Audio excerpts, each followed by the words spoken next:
Wanna know how to print unique characters from a string in Java? Well, no worries. In this video, I'm going to show you an easy step-by-step guide on how you can do it.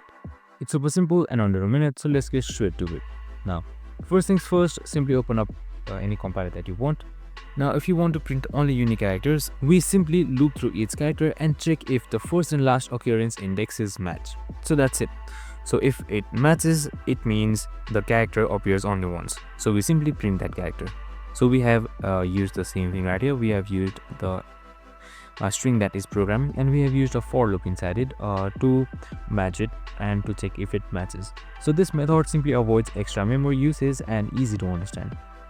You can just simply try it with unique words to see which letters are unique and so on. And that's it. Super simple and easy. I hope this video helped. If it did, make sure to like, subscribe and tune in with us for more of these videos. See you in the next one.